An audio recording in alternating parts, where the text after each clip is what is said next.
a special feature here on Fresh Start this morning on News Talk 93 FM. And if you're just joining us, this special feature is in honor of Child's Month. And the program is entitled I Am a Child, where the focus is on bringing awareness to sexual abuse against the nation's children.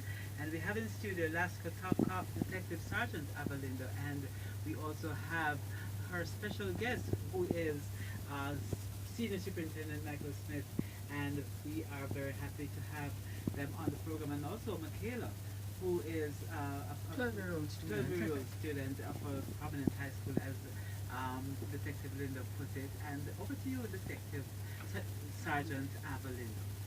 SSB Smith, you've listened to the children giving their views on the gospel. What are your thoughts? I think the children, they're right on the spot. You can't destroy the future. Right.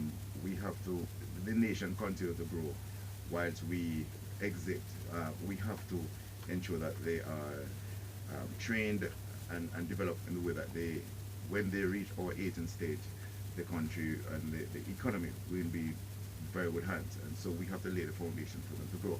I think that the child there, he was on spot, and we need to allow them to grow and take the rightful place in society.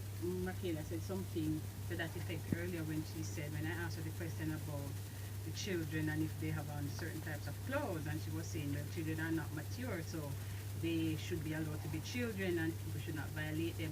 And so is there any occasion when a child, it's a child's fault why he or she is being abused? I think parental guidance and responsibilities should be exercised where the children are concerned.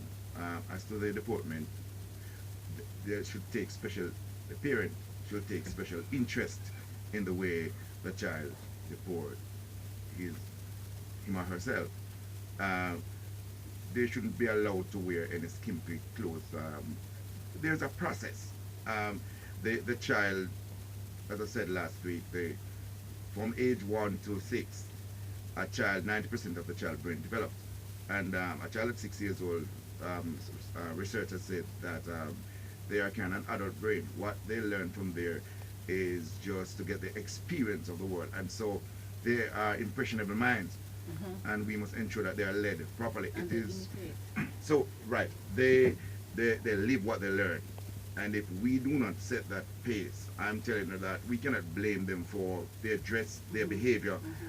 When I was growing up, it really takes a village to rear a child. So everyone was interested in the development of every child in a particular community. Right. And so we would have lost that because it seems as if we get a little bit selfish, where somebody just paying attention to their child only, and you alone cannot, we alone, because they're not going to be in our space for 24 hours per day. So we need to understand that whatever they do, they look at us and they learn from us, and we need to ensure that we guide them in the proper way. You know, Sharon, I watched a video on YouTube, yes, whereby there are two children. They had a party in some community, and the adults allowed the two children to be dancing. And they were paying them too. I don't know if they were paying them, but the there manner, was one like that going viral. Yeah. really, Yeah. the manner in which, when you look at the little girl, The movement. movements, and how the little boy just went towards her with the same type of movement. That's what you see. Exactly. So when we say children live what they learn, Right. this is apparently is what they have been seeing the adults do. So whether it is good or bad, because SSP Smith talks about they're imitators. So whatever the conduct is good. This is what they're going to. That's just Smith. You know, one of the experiences I had in one of my communities, or the communities that I had the privilege to represent, some little boys abused their cousin because they've been hanging around the gang, and part of that was the conversation. How then do you find, as a pastor and police officer too, that you have to deal with the men on the street? Is there any particular initiative that we need to take to change that liberty so that they won't do something like that again?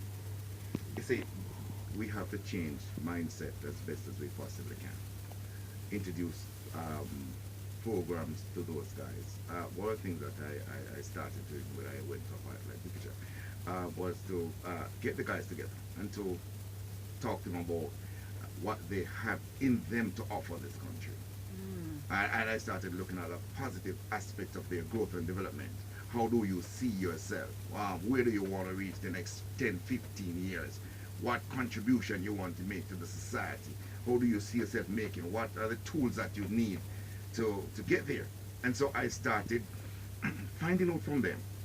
But one of the methods that I think we should use is to get down to their level, talk to them, find out what is affecting them.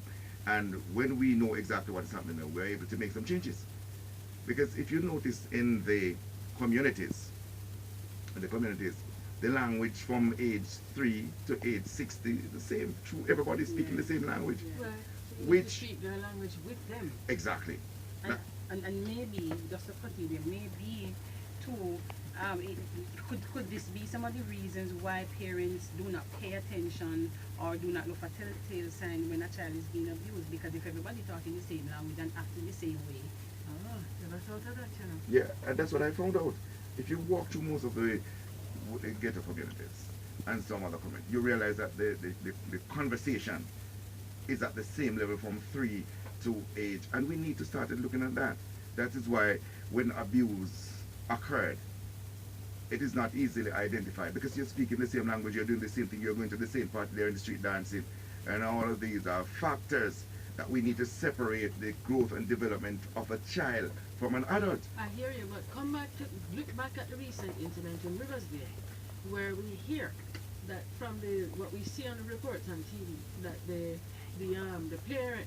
people in the community, I remember seeing one mother with her baby on her hip saying that, look, we were telling them something was wrong.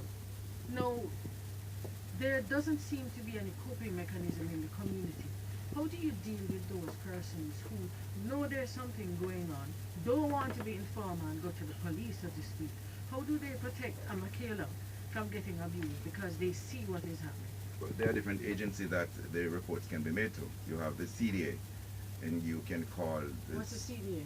the Child Development Agency. Right. And you have Sissoko? Sissoko. Which is again?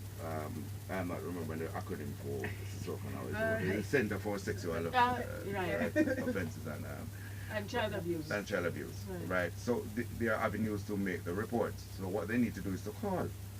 Go to a pastor in the community. Go to a justice of the peace. It's one community. Yes. You're different individuals serving at different levels. So go to the pastors, go to the JPs, go to the teachers. You have guidance counselors at schools. True. And Because so all of our children being abused, they our children are- at schools. there are different avenues that they are outlet that they really can go and make their reports. or they can call 119 Exactly. and make a Well, I report. won't tell you about the comments made about 119, but we're going to go to our 8:45 break and we come right back to take your calls and take your texts. I see Abba shaking the phone at me. She have a text she wants to read after the 8:45 break, son. Come right back with you here at Fresh Start.